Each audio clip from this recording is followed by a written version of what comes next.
Cathy Wood, the founder.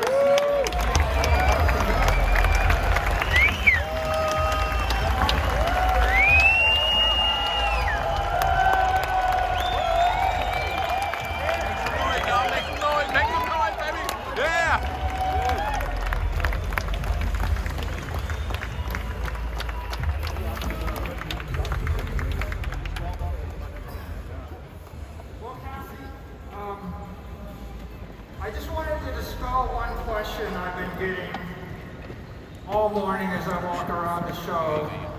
People are asking me whether or not I'm still bullish on Bitcoin. And I would like to, just clarify that I am more bullish than ever on Bitcoin.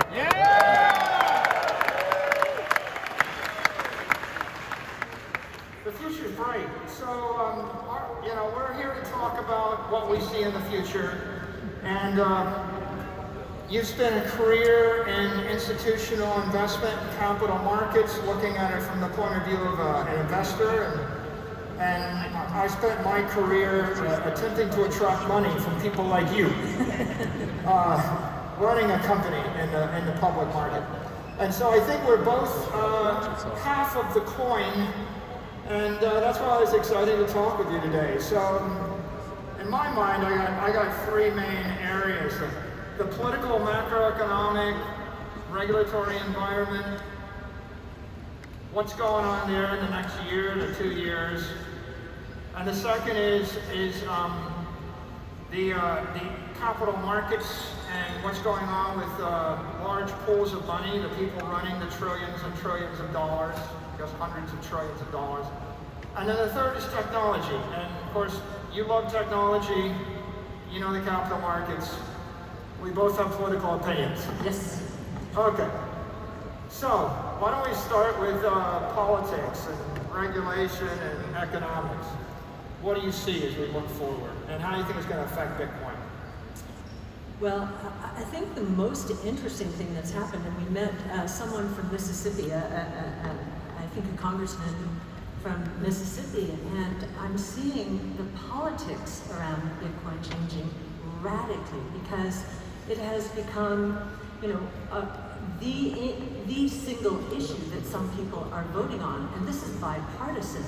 And even where we moved in St. Pete, because people know that I'm very Bitcoin focused, the politicians have come to me and said, I want to pull together a room of Bitcoin enthusiasts, and I really want to learn from them what they want from us. Think about that.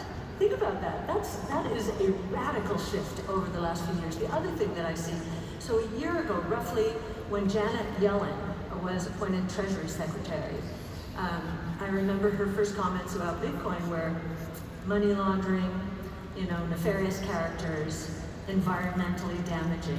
And then 2 weeks ago, someone's whispering in her ear, and we talked about this, you think it might be Gary Gensler. There is someone whispering in the ears of politicians, if you want to lose, if you want the US to lose out on this, one of the most amazing innovation platforms of all times, you keep talking like that. So she has changed her tune. So I'm very positive here. And of course, we're meeting people from around the world, just met from Honduras, Mexico. I think the movement is spreading pretty quickly now.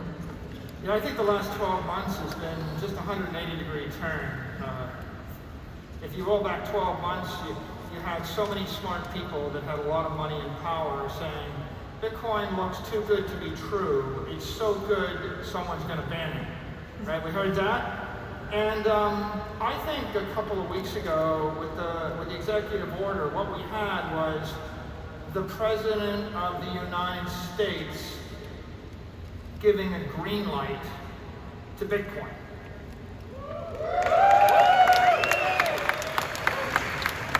You have a one-page memo, and it says, whereas 40 million Americans, rely upon this, and this is part of their future, I hereby direct every government agency to get educated on Bitcoin and figure out how you incorporate it into the government. And I think that if I scan the last 100 years of history, and I ask, when's the last time the President of the United States directed the government to embrace a new asset class? The answer is never. So I think that Bitcoin should be taking a victory lap for what happened here just in the past few weeks in the United States government. Because a year ago, Bitcoin was, maybe it was Eastern technology and it wasn't Western technology, and maybe the government was going to ban it and we're afraid of it. And what happened in the last 12 months is Bitcoin moved west, Bitcoin has been embraced. The administration has given a green light to Bitcoin.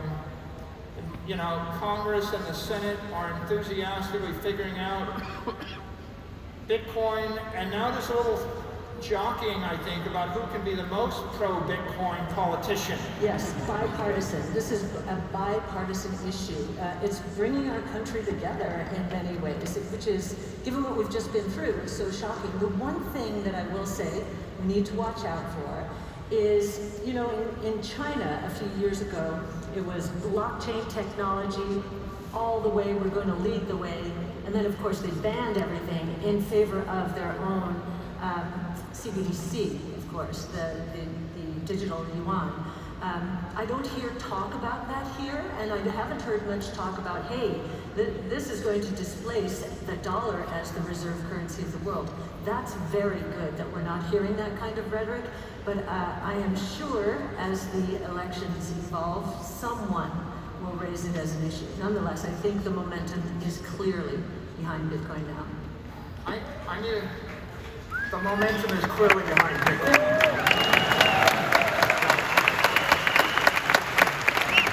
A lot of people have anxiety about regulation, and they ask me, "Aren't you afraid?" And I do not have anxiety about regulation.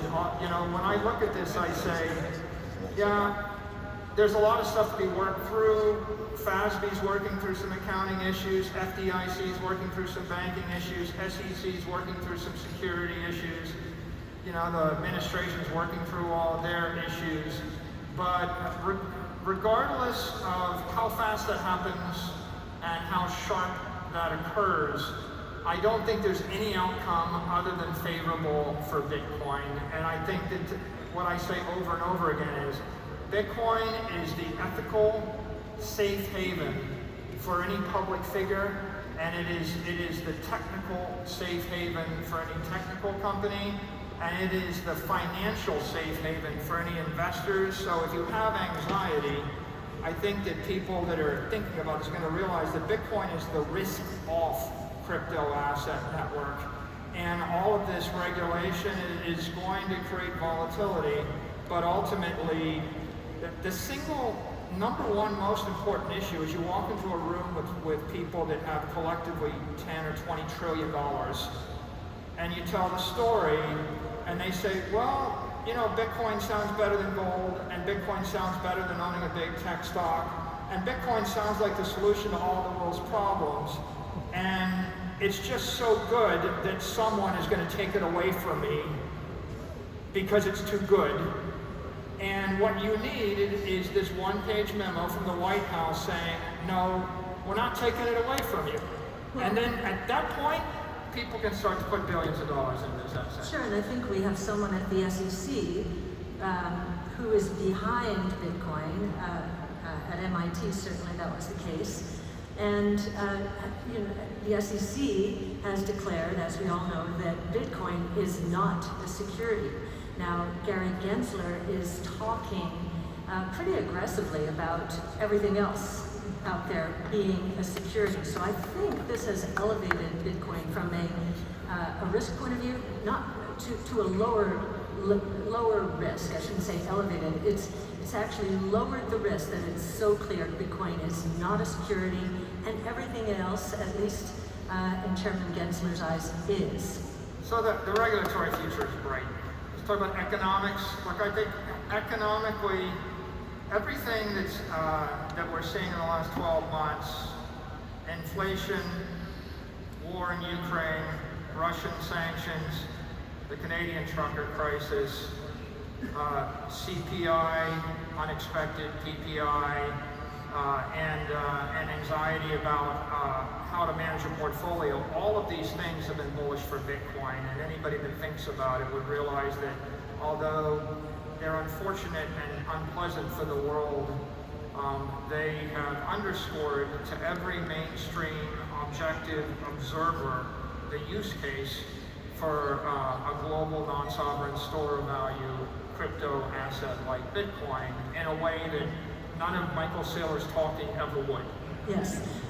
Michael and I had a very spirited discussion yesterday afternoon about inflation as an issue, or is it ultimately going to go away? And we don't agree on everything, but one thing that I know and that we agree on is that if inflation is an issue, clearly Bitcoin is a great hedge against inflation. When we look at the deflationary impact of the various technologies around which we have centered our research, we think longer-term deflation and creative destruction associated with disruptive innovation, that's the bigger risk. And when you think about Bitcoin in those terms, you're thinking about a hedge against counterparty risk. So if we're going to have this debt deflationary bust that some still worry about out there, you've got Bitcoin as a hedge against that. So, it's, as an investor, whenever I hear win-win, I usually don't believe it. But as it is very interesting to watch the equity markets, or the investors in equity markets, treating Bitcoin and other crypto assets like they are treating the rest of tech, which is not very well of late. And to see the holding behavior in the Bitcoin community, I think, is it 70% of the Bitcoin outstanding, so roughly 13.5 million units of the 19 are in long-term holding hands, so more than 6 months. So the community gets it, and my fellow investors will get it with time, but in the meantime, it's going to be a very nice ride. So I mean, that's a good segue to technology, because I think you're very enthusiastic about technology. I'm very enthusiastic about technology. And I think that technology is going to drive the adoption of Bitcoin more aggressively in the coming 36 months, even than it has in the last 36 months. I guess I'd like to take a moment to give a shout out to Cash App and to Kraken, because I think both of those companies have done an enormous service for the Bitcoin community by integrating Lightning into their platforms, and I think they've thrown down the gauntlet.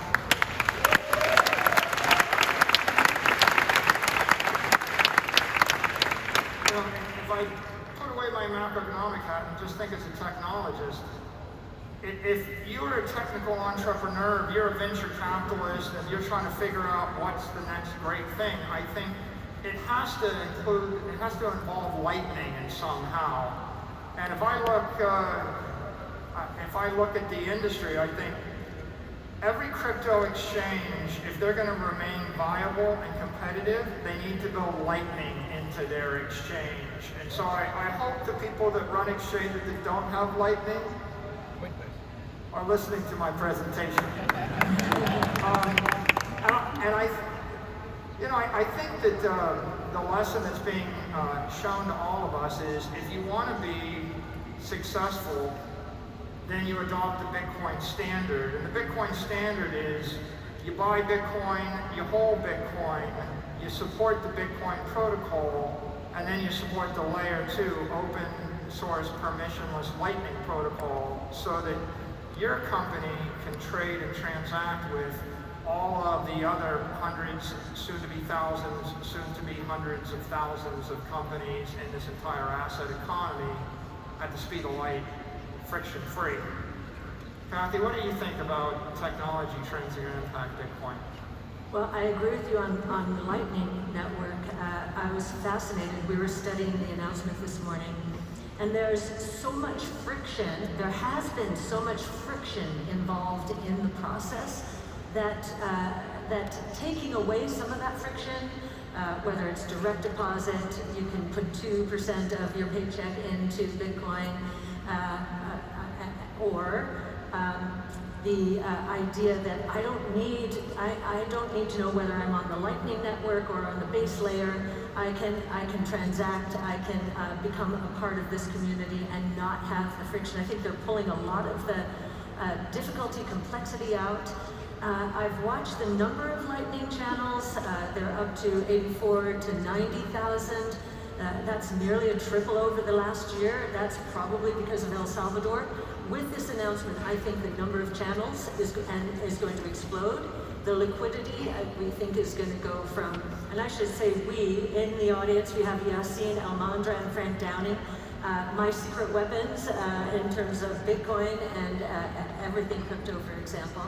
But we think that the liquidity, which has gone up tenfold in dollars, fourfold in Bitcoin over the last year, that's just a taste of what's going to happen now that Cash App is going to make this, make it so much easier to use the Lightning Network.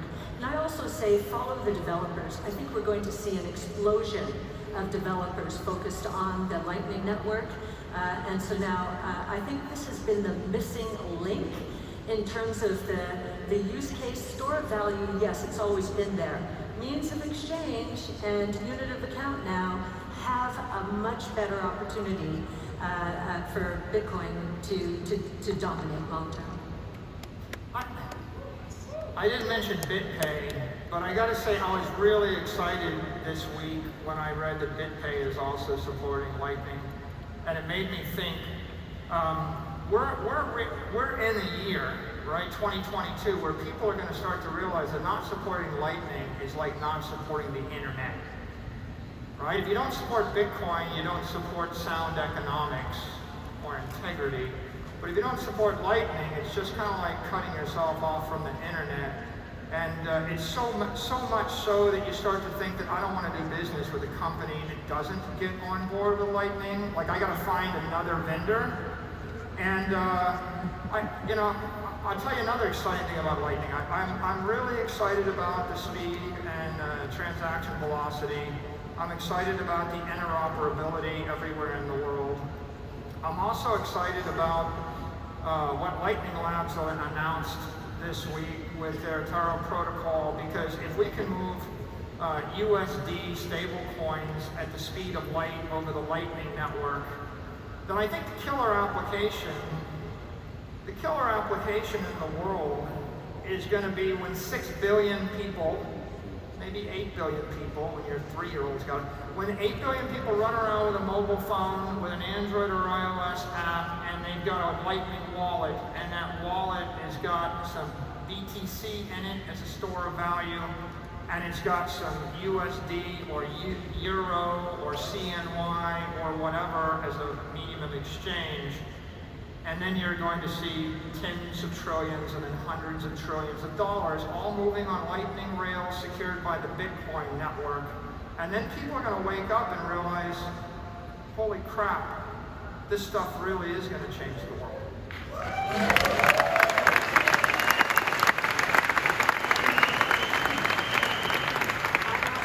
When we're trying to impress upon investors how important this movement is, what I usually say is, okay, listen to this, and listen to every word, because every word is important. Bitcoin is the first global, that's really important, as Michael said. Private, now it's open source, but there's no government involvement. So private, so first global, private, digital, rules-based monetary system in the history of the world. It is a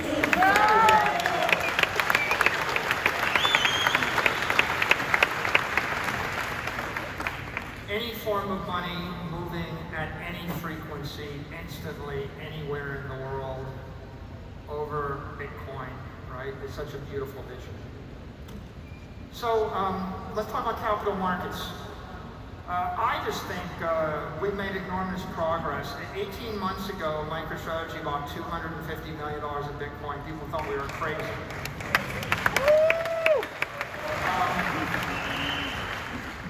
You know, and everybody said, "Well, you bought it. You're not gonna buy any more. And when are you gonna sell it?" You know, and then it promptly traded down, and we were down $50 million, and people were dancing on my grave, gleefully speculating about when the board of directors were going to fire me. And then we finished the Dutch auction, and we bought 175 million more, and I thought, well, I got it 20% cheaper, why wouldn't I? And then people thought, well, you're going to stop. And then we didn't stop, and then Square, now Block, bought Bitcoin, and then Tesla bought Bitcoin, and we bought more Bitcoin. We're up to 6 billion Bitcoin. If you want to turn 250 million into 6 billion, buy Bitcoin. Don't buy gold. If I bought gold, I would have had $250 million worth of gold instead of $6 billion worth of Bitcoin. Hey. So when I say it's a lever and it's a ladder, I mean, yes, it's a ladder. So now at the end of, right about now, we've got 24 publicly traded miners. We got another dozen public companies. We've got $100 billion worth of assets flowing in this economy. Investment banks are doing deals, they're doing ATMs, they're doing convertible debt, we've done junk bonds, we've done all sorts of things. And I feel like the capital market's coming alive. From my perspective, Cathy, 24 months ago I went to Merrill Lynch and I said I want to buy Bitcoin. They laughed at me and said, not only will I not sell it to you, we're not allowed to talk about it or we get fired. Like, okay, well, then I wired like $175 million out of that bank, and I went somewhere else.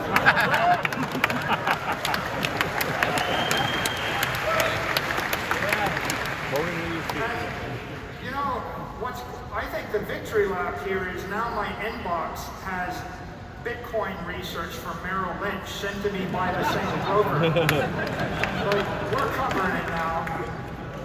This is what we think. So every bulge bracket firm is starting to cover it. They're all grudging that they're going to start to trade it. It's coming. And you've got all these publicly traded companies that are leading the way. I'm interested in your perspective as an investor, how you see the capital markets and their attitude toward Bitcoin today versus a year or 2 years ago.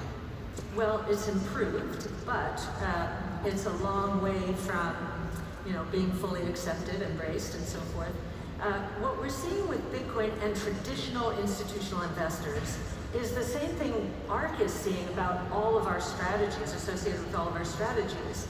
They're very volatile. That's scary for institutional investors.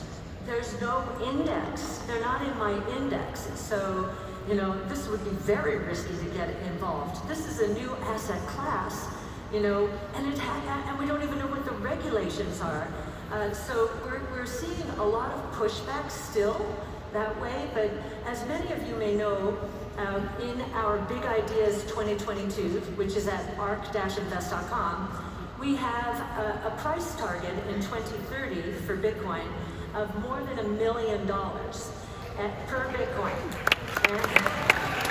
And yeah, see, even you can't believe it. I expected a big roar, but and if you go in and you'll see how we build that case, we see institutional investors, all we expect over the next 8 years is that 2.5%, roughly 2.5% of assets, institutional assets, are allocated to Bitcoin. So we don't need a lot. And if it's more than that, and that's how institutional investors work. They tiptoe in. In the 70s, it was real estate. In the 80s, it was emerging markets, 80s and 90s. And now I think it's going to be crypto starting with Bitcoin. And that's very important, starting with Bitcoin, because they understand what it is and what it's not. It's not a securities. Nice. So we gotta wrap it up here. We gotta wrap it up here, but I leave you with two thoughts. One, whenever I meet with very powerful people, politicians, senators, Congress, persons, governors, or whenever I meet with billionaires or CEOs, Normally what they say to me is, my daughter or my son said you're a rock star and I have to meet you.